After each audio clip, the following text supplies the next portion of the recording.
תחום השתלות השיניים מתקדם בצורה מרשימה בשנים האחרונות, והיום אפשר לשקם גם פיות עם אתגרים מורכבים במהירות ובדיוק מרבי. איתנו באולפן דוקטור ועתד מחמוד, רופא שיניים שיספר לנו על השתלה בזלית. שלום לך דוקטור ועתד. שלום, שלום.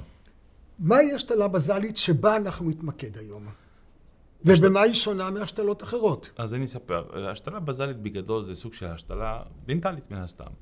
זה שתלים מטיטניום שמוברגים לתוך העצם הפנימית יותר, העמוקה יותר, שנקראת עצם קורטיקלית או עצם בזלית. יש לנו שני סוגים של העצמות ברקמות של הלסת, יש את העצם הספונג' אלוויולר בון ויש את העצם הקורטיקל בון. אז אנחנו נכנסים עמוק יותר, מברגים את השתלים המיוחדים הללו לתוך העצם העמוקה יותר. וככה אנחנו מקבלים אחיזה הרבה יותר חזקה, ועצם זו לא נספגת עם הזמן כמו העצם הספונג'ית שהיא הולכת עם הגיל, עם המחלות, עם הסכרת כלומר, במקרים כאלה לא צריך לעשות השתלת עצם קודם. רוב המקרים לא מצריכים השתלות עצם, כי אנחנו מסתמכים יותר על עצם בזלית, ובאותו יום אנחנו מקבלים אפילו שיקום זמני, ותוך זמן קצר אפשר לקבל שיקום קבוע. יש מקרים שכן אנחנו משלבים איתם שתיים רגילים והשתלת עצם וכל הדברים הללו, אבל לרוב זה פותר את הבעיה, פותר את הצורך גם כן בלהשתיל עצם ולקחת את כל הדברים הללו. במה ההשתלה הזאת מורכבת יותר או בעייתית יותר מהשתלה רגילה, חוץ מאשר האורך של השתל? לא, זה לא עניין האורך, זה עניין קודם כל, הפרוטוקול הוא אחר לגמרי מהשתלה רגילה. אמנם זה השתלה דנטלית, כמו כל השתלה, כן.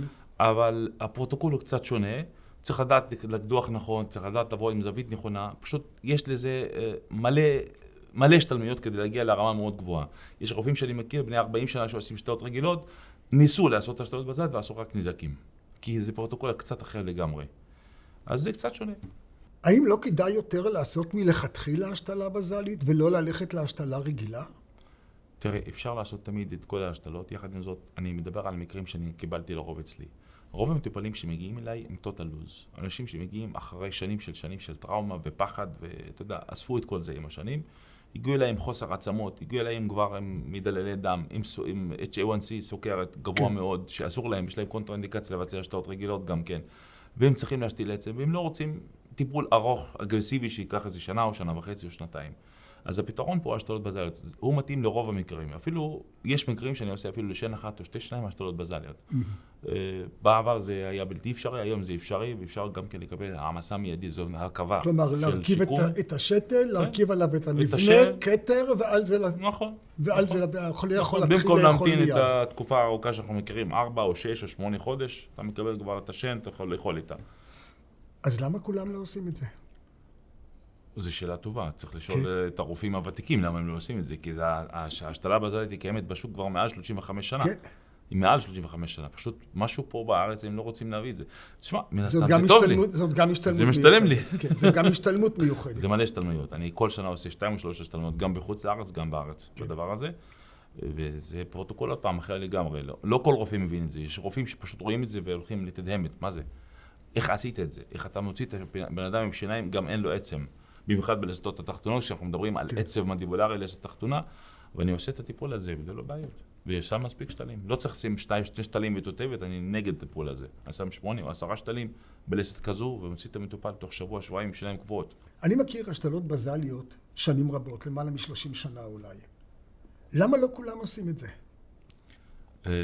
המושג השתלה בזלית הוא נפוץ מעל 30 שנה, אתה צודק.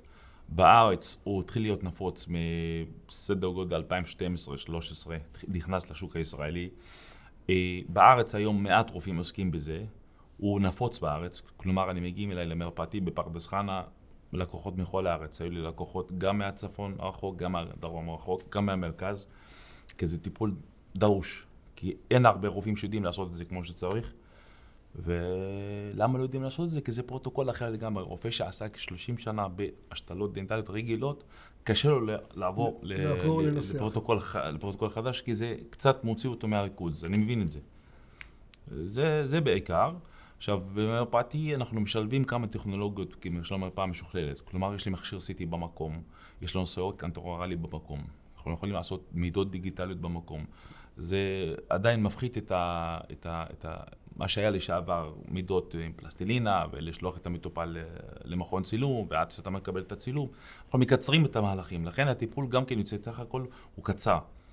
יש עוטפים לכם את את המטופל, הכל תחת מטריה בדיוק, אחת. עוטפים את המטופל תחת מטריה אחת כדי לא לטרטר אותו ללכת לפה ושם. פתרון טוב. כן. תודה רבה, דוקטור תודה לך. מחמוד. תודה רבה. תודה לך.